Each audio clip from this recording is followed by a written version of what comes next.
Tu as déjà remarqué comme être trop gentil peut, la plupart du temps, être un piège? Peut-être que tu t'es trop sacrifié, que tu as cherché à plaire aux autres au détriment de toi-même, et au final, qui en bénéficie vraiment? Le stoïcisme nous offre une clé pour comprendre que parfois, être trop gentil n'est pas la véritable vertu. Il est temps de laisser de côté le besoin d'approbation et de commencer à adopter la froideur stoïcienne. Non pas pour devenir insensible, mais pour être plus respecté et surtout plus authentique. Je veux que tu réfléchisses un instant. Combien de fois as-tu dit oui alors que tu voulais dire non? Combien de fois t'es-tu efforcé de plaire, même si cela a nui à ton bien-être? La philosophie stoïcienne enseigne le courage d'être ferme, de mettre ses propres valeurs et priorités en premier, sans peur de déplaire.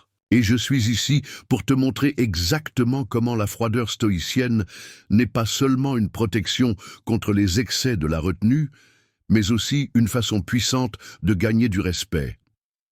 Reste avec moi jusqu'à la fin de cette vidéo. Nous allons non seulement explorer pourquoi être trop gentil peut être destructeur, mais aussi comment cultiver la force et le contrôle de soi pour devenir la version la plus respectée de toi-même. Allons droit au but et ensuite plongeons plus profondément sur la façon dont cette approche peut transformer ta vie. Prêt pour ce changement?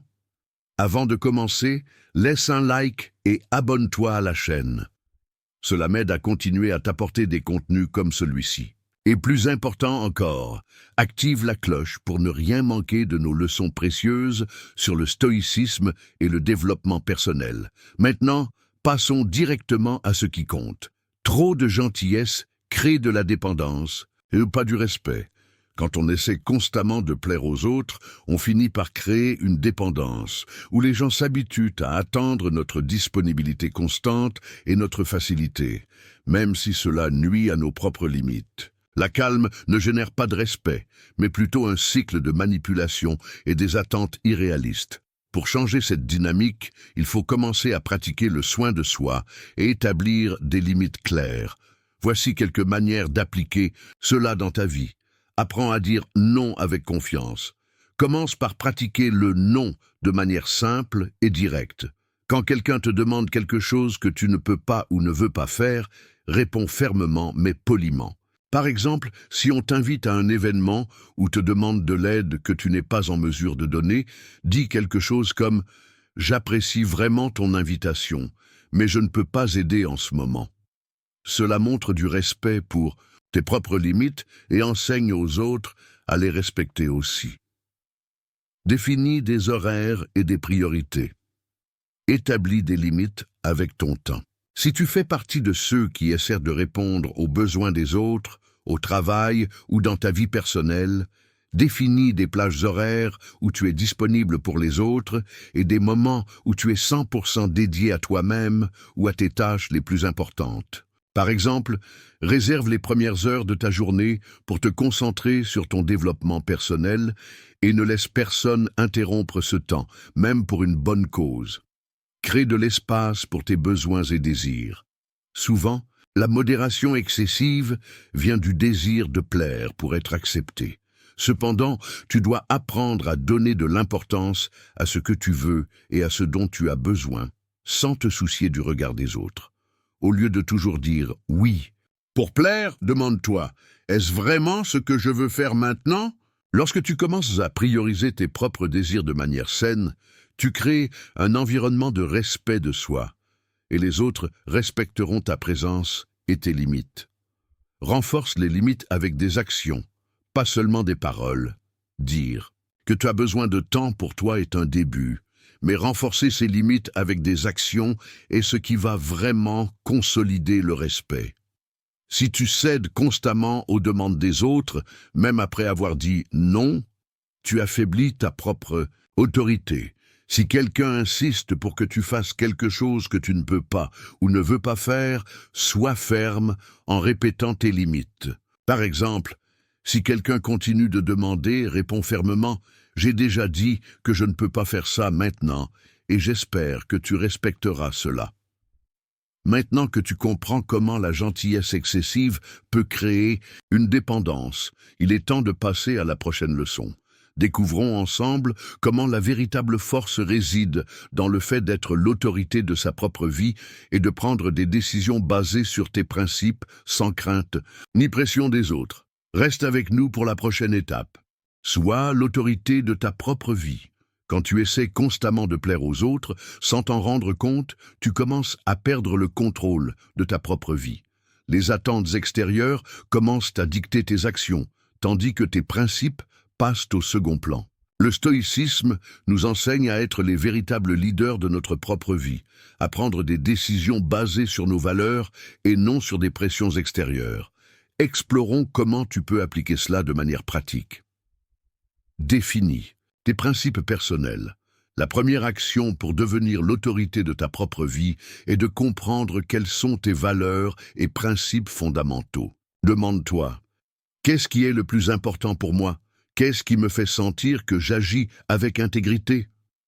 Cela peut être l'honnêteté, l'indépendance, la liberté ou toute autre valeur que tu considères essentielle. Lorsque tu as de la clarté sur cela, il devient bien plus facile de prendre des décisions qui sont en accord avec ta vérité, pas avec les attentes des autres. Prends des décisions basées sur tes principes, pas sur les pressions extérieures. La pression des autres peut nous éloigner de notre chemin. Quand une décision doit être prise, prends un moment et demande-toi, cela est-il en accord avec mes valeurs ou suis-je en train de céder à une pression extérieure? Par exemple, si tu es poussé à faire quelque chose qui va à l'encontre de ce que tu crois juste, sois ferme dans ta réponse et fais ce que tu penses être le mieux pour toi, pas pour plaire aux autres. Sois prêt à des confrontations. Être l'autorité de ta vie ne veut pas dire être agressif ou indifférent, mais être prêt à défendre tes principes. Cela peut générer de l'inconfort ou même de la résistance chez les personnes autour de toi, mais cela fait partie du processus. Lorsque tu confrontes quelqu'un qui essaie de manipuler ou d'influencer tes décisions, fais-le avec respect, mais sans céder à ce que tu crois juste. Par exemple, si quelqu'un essaie de te convaincre de prendre une décision que tu sais erronée, aie confiance pour dire « Je comprends ton point de vue, mais la décision que j'ai prise est celle qui est la plus en phase avec mes valeurs. » Pratique l'autosuffisance émotionnelle. Être l'autorité de ta propre vie signifie aussi ne pas dépendre des émotions des autres pour te sentir validé. Lorsque tu es émotionnellement autosuffisant, tu n'as pas besoin d'approbation constante pour savoir que tu es sur la bonne voie. Une bonne pratique est, chaque fois que tu prends une décision importante, de te donner le temps nécessaire pour réfléchir et de ne pas chercher que d'autres valident immédiatement tes choix. Réfléchis sur tes choix et apprends d'eux. Un leader n'a pas peur de revoir ses décisions et d'en tirer des leçons. À la fin de chaque journée, prends quelques minutes pour réfléchir sur les décisions que tu as prises et sur leur impact dans ta vie. Demande-toi, ce choix a-t-il reflété qui je suis vraiment? Comment puis-je m'améliorer pour prendre des décisions encore plus alignées avec mes principes? Ce processus de réflexion constante t'aidera à devenir plus ferme dans ton autorité personnelle est plus claire sur ce qui compte vraiment. Maintenant que tu sais comment être l'autorité dans ta propre vie, tu es prêt à appliquer cela au quotidien. Dans la prochaine leçon, nous allons discuter de la vraie force qui réside dans le fait de ne pas dépendre de la validation externe et de s'en libérer. Reste avec nous pour découvrir plus. La force du détachement émotionnel. Lorsque tu es constamment trop gentil, tu te laisses souvent emporter par les attentes et les émotions des autres, oubliant parfois ce qui compte vraiment pour toi. Le stoïcisme nous enseigne l'importance de maintenir l'équilibre émotionnel, c'est-à-dire ne pas permettre aux opinions, critiques ou actions des autres de déterminer comment tu te sens ou agis. Voyons comment tu peux appliquer le détachement émotionnel dans ta vie pour gagner du respect et renforcer ta présence. Le premier pas pour appliquer le détachement émotionnel est d'apprendre à te distancer des émotions que les autres essaient d'imposer sur toi. Lorsque quelqu'un te critique ou tente de manipuler tes actions, respire profondément et prends du recul. Au lieu de réagir impulsivement, demande-toi, cette critique reflète-t-elle vraiment qui je suis ou est-ce simplement la perspective de l'autre? Ce détachement t'aidera à répondre de manière plus calme et rationnelle, sans te laisser emporter par les émotions des autres. L'une des plus grandes pièges du comportement trop gentil est la tendance à réagir immédiatement pour plaire aux autres ou éviter les conflits. Quand tu te sens pressé de répondre ou d'agir rapidement, fais une pause. Dis-toi, je vais réfléchir à ça et répondre quand j'aurai plus de clarté. Cette pause te permet de prendre des décisions plus équilibrées, basées sur tes propres principes, sans céder à l'impulsivité émotionnelle. Affirme ta vérité, même face à l'opposition. En te détachant des attentes des autres, tu commences à te sentir plus libre d'être qui tu es vraiment, sans te soucier de l'approbation externe. Cela peut entraîner une résistance de la part de certaines personnes, mais il est important d'affirmer ta vérité. Si quelqu'un remet en question ta décision ou ta réaction, n'aie pas peur de l'expliquer calmement. Je comprends ton point de vue, mais ce que je fais reflète ce que je pense être le mieux pour moi. Cela montre de la confiance et la capacité de maintenir ta position sans avoir à te justifier constamment. Libère-toi du contrôle sur le comportement des autres. Une partie du détachement émotionnel consiste à comprendre que tu n'as aucun contrôle sur la façon dont les autres réagissent ou ce qu'ils pensent. Souvent, l'anxiété provient du désir de plaire ou de tenter de contrôler les réactions des autres. Libère-toi de ce poids. Accepte que chaque personne a le droit de penser et d'agir comme elle le souhaite, et tu n'as pas besoin de faire quoi que ce soit pour changer cela. De concentrer uniquement sur ton propre comportement et tes décisions t'aidera à maintenir ta paix intérieure et à obtenir plus de respect. Établis une pratique quotidienne d'autocontrôle émotionnel. Le détachement émotionnel ne se fait pas du jour au lendemain. Pour rester équilibré, pratique l'autocontrôle émotionnel tous les jours. Cela peut inclure des activités comme la méditation, la respiration profonde ou même l'écriture. En apprenant à mieux comprendre tes émotions et à les maîtriser, tu seras capable de réagir avec sérénité et concentration, peu importe ce qui se passe autour de toi. Maintenant que tu comprends comment le détachement émotionnel est essentiel pour obtenir plus de respect et maintenir ta tranquillité intérieure, tu es prêt à l'appliquer dans ta vie. Dans la prochaine leçon, nous allons explorer la véritable bonté et comment être ferme, sans céder à la pression, peut générer un respect authentique. Reste avec nous. La véritable bonté n'est pas toujours agréable.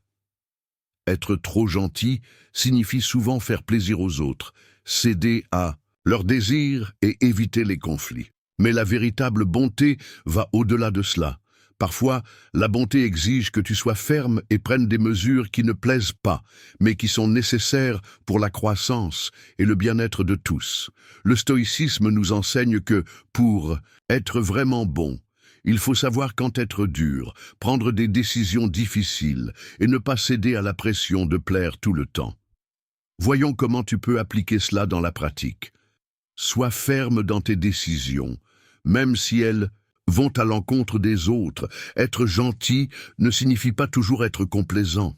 Parfois, la véritable bonté exige que tu prennes des décisions difficiles, comme dire non quand quelqu'un te demande quelque chose qui n'est pas bon pour toi ou pour la situation. Par exemple, si un ami te demande quelque chose que tu ne peux pas ou ne veux pas faire, sois ferme et dis « Je ne peux pas faire ça, mais je te soutiens de d'autres façons ». Cela ne signifie pas être cruel, mais être honnête et respecter tes propres limites. Corrige avec empathie, pas avec condescendance. Une partie de la véritable bonté est d'être capable de corriger les autres quand nécessaire, mais cela doit être fait avec empathie, pas avec jugement. Quand quelqu'un se trompe, au lieu de faire semblant que tout va bien, utilise la situation comme une occasion d'apprentissage. Par exemple, si un collègue fait une erreur, au lieu de l'ignorer, guide-le de manière constructive. J'ai remarqué une erreur ici, et j'aimerais suggérer une autre manière de faire la prochaine fois. Cela aide la personne à s'améliorer, sans créer de rancœur, montrant ainsi une vraie bonté. Comprends que plaire à tout le monde n'est pas une vertu. La quête constante de plaire à tout le monde peut être nuisible, à la fois pour toi et pour les autres. Quand tu essaies de plaire à tout le monde, tu finis par perdre l'opportunité d'être vrai avec toi-même et avec les autres. Au lieu de chercher l'approbation, commence à agir selon ce qui est le mieux pour toi et pour la situation. En faisant cela, tu seras respecté pour ta capacité à prendre des décisions honnêtes et équilibrées, non pour ta volonté de plaire. Apprends à faire des sacrifices quand nécessaire.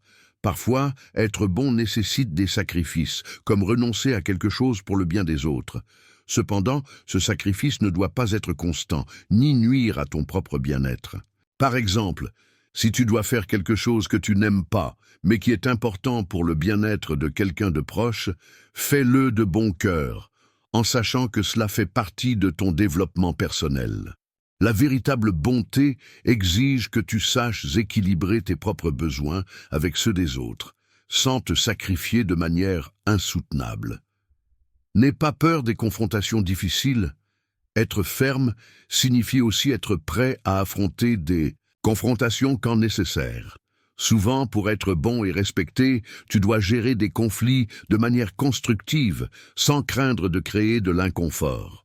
Par exemple, si quelqu'un franchit une limite avec toi, sois clair et direct, ce n'est pas acceptable, et nous devons discuter d'une solution.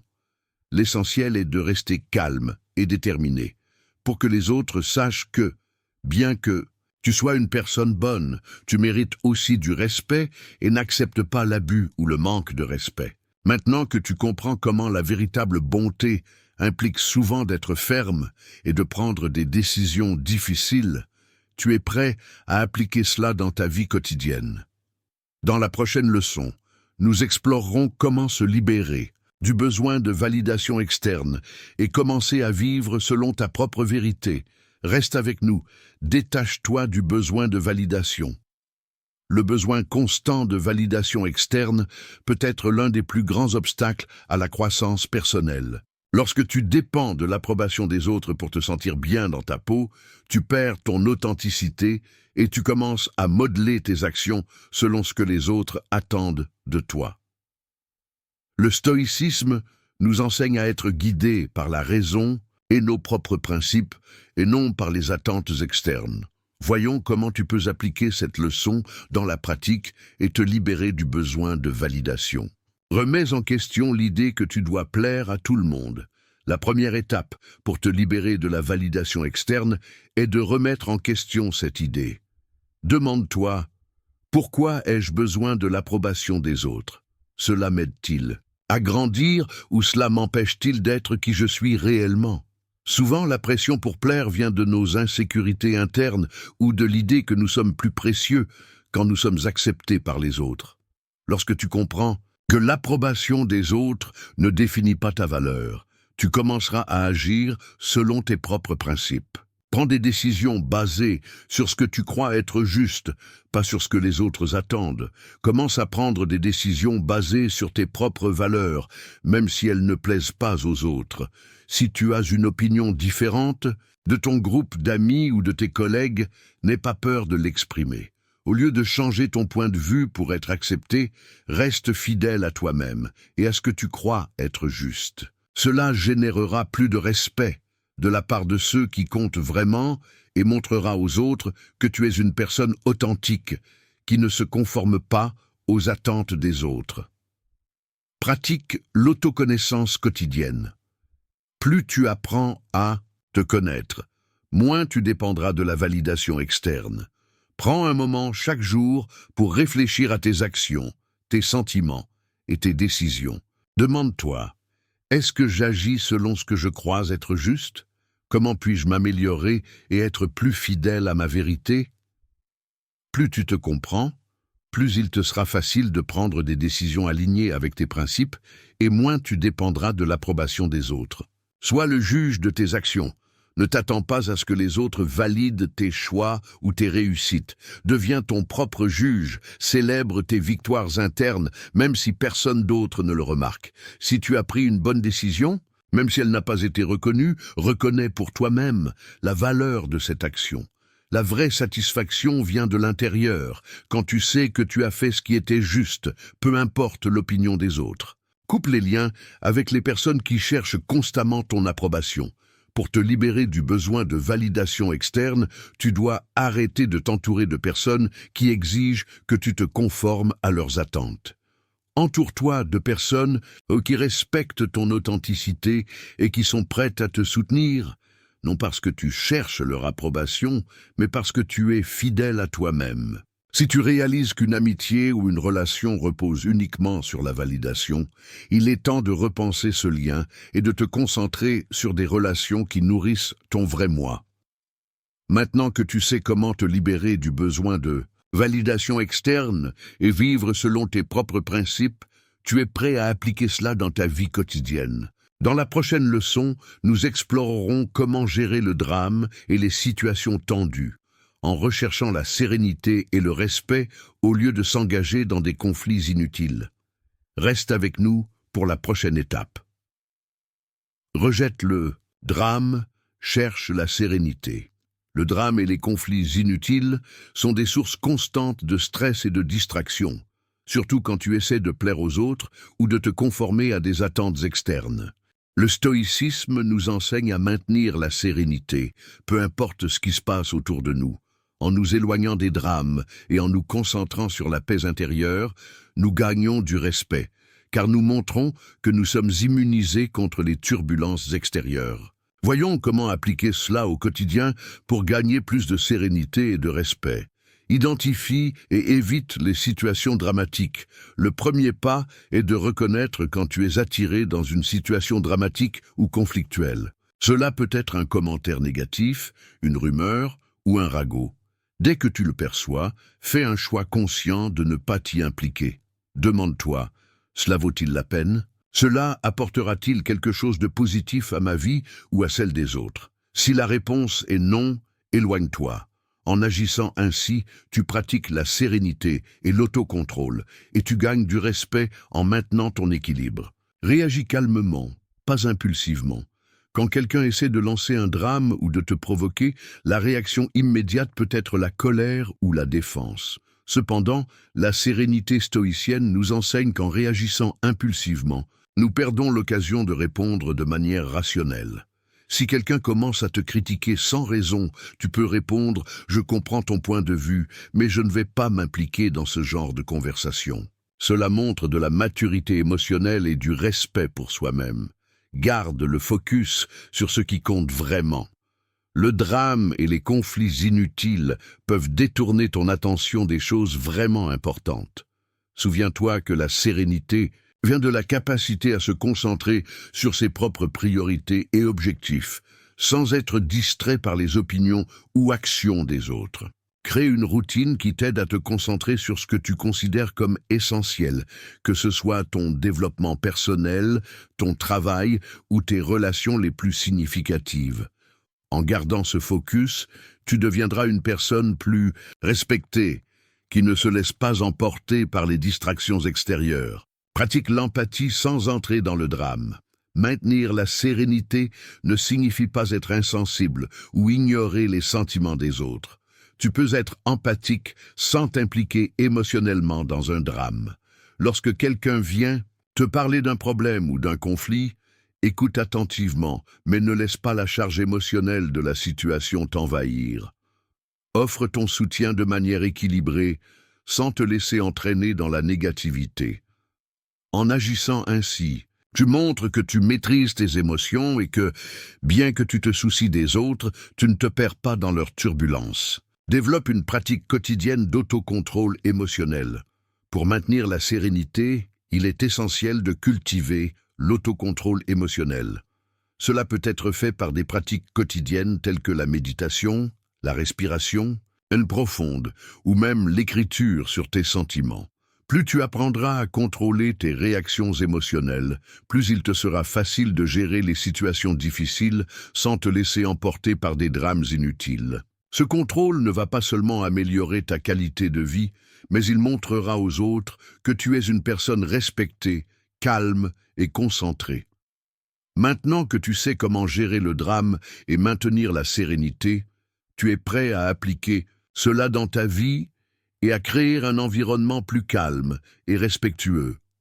Dans la prochaine leçon, nous explorerons comment la réjection, lorsqu'elle est vue positivement, peut être un outil puissant pour ton développement. Reste avec nous. Pour la dernière étape, transforme le rejet en force. Le rejet est quelque chose que nous redoutons tous, mais en réalité, il peut être l'un de nos plus grands alliés sur le chemin de la croissance personnelle. Lorsque tu te libères de la peur du rejet et que tu apprends à l'utiliser comme un outil de renforcement, tu commences à voir la vie sous un jour totalement différent. Le stoïcisme nous enseigne que les difficultés, y compris le rejet, sont des occasions de devenir plus fort et plus résilient. Voyons comment tu peux appliquer cette leçon dans ta vie. Accepte le rejet comme une partie du processus. La première chose que tu dois comprendre, c'est que le rejet n'est pas quelque chose de personnel, mais une partie naturelle de la vie. Que ce soit dans une relation, au travail ou même dans une amitié, tu feras inévitablement face à des moments de rejet. Au lieu de résister ou de te sentir inférieur, accepte que le rejet fasse partie du voyage. Il ne diminue pas ta valeur, mais t'offre une occasion de grandir. Chaque fois que tu es rejeté, considère cela comme une opportunité d'apprendre. Utilise le rejet comme un retour pour t'améliorer. Quand tu es rejeté, au lieu de te fermer ou de te sentir vaincu, vois cela comme une opportunité d'introspection. Demande-toi, que puis-je apprendre de cela? Peut-être que tu as besoin d'ajuster ton approche, d'apprendre de nouvelles compétences ou d'améliorer un aspect de ta vie. Le rejet offre une chance pour l'auto-amélioration et doit être vu comme un moyen de devenir plus fort. Par exemple, si tu échoues à un entretien d'embauche, utilise l'expérience pour mieux te préparer la prochaine fois, que ce soit en étudiant plus sur l'entreprise ou en pratiquant tes compétences d'entretien. Détache-toi du besoin constant d'approbation. L'un des plus grands facteurs qui nous font craindre le rejet est le besoin d'approbation des autres. Cela peut constituer un grand obstacle à la croissance personnelle et à la vie authentique. En apprenant à te détacher du besoin d'être constamment accepté, tu commences à agir en fonction de ce qui est juste pour toi, indépendamment de l'approbation des autres. Pratique la prise de décision basée sur tes propres valeurs, sans chercher la validation extérieure. Cela te donnera confiance et te libérera de la recherche incessante d'acceptation. Renforce ta résilience émotionnelle. Chaque fois que tu fais face au rejet et que tu continues à avancer, tu construis une résilience émotionnelle plus forte. Ne laisse pas le rejet te décourager ou te faire douter de toi-même. Au contraire, vois chaque rejet comme une étape vers le renforcement de ta confiance et de ta capacité à rebondir. Une pratique quotidienne pour développer cette résilience est de réfléchir sur les difficultés que tu as déjà surmontées et sur la manière dont cela t'a aidé à grandir. Cela te rappellera que tu as la force de surmonter n'importe quel obstacle. Célèbre ta capacité à avancer. Lorsque tu apprends à gérer le rejet, tu gagnes un grand respect pour toi-même. La véritable force ne réside pas dans l'évitement du rejet, mais dans la manière dont tu le gères. Chaque fois que tu refuses de te laisser abattre par un rejet, tu renforces ton image de soi et ta confiance. Célèbre ces petites victoires. Lorsque quelqu'un te dit non, ou quand quelque chose ne fonctionne pas, reconnais que tu as la capacité de continuer, d'apprendre et de t'améliorer. Maintenant que tu comprends comment le rejet peut être un outil puissant pour ton développement et ta résilience, tu es prêt à l'appliquer dans ta vie et à devenir plus fort à chaque défi. Avec cela, tu vas gagner un respect profond pour ta capacité à rester ferme, peu importe ce qui se passe. Ainsi, tu seras capable de vivre ta vie avec plus d'authenticité et de confiance. Félicitations d'être allé jusqu'au bout de cette vidéo. Cela montre que tu es engagé à améliorer ta vie et à rechercher des connaissances précieuses pour atteindre plus d'autosuffisance et de respect. Tu es sur la bonne voie et il est inspirant de voir cette détermination. Maintenant, j'aimerais savoir ce que tu en penses. Laisse ton commentaire ci-dessous. Si tu ne sais pas quoi dire, écris simplement « Je suis reconnaissant ». Ainsi, je saurai que tu as regardé jusqu'à la fin et que tu appliques ces enseignements dans ta vie. N'oublie pas de t'abonner à la chaîne pour ne manquer aucun contenu, précieux comme celui-ci. Et pour continuer ton voyage dans le stoïcisme, je vais laisser 2 vidéos recommandées à la fin avec encore plus de sagesse stoïcienne pour t'aider à grandir davantage. Continue sur ta lancée. On se retrouve dans la prochaine vidéo.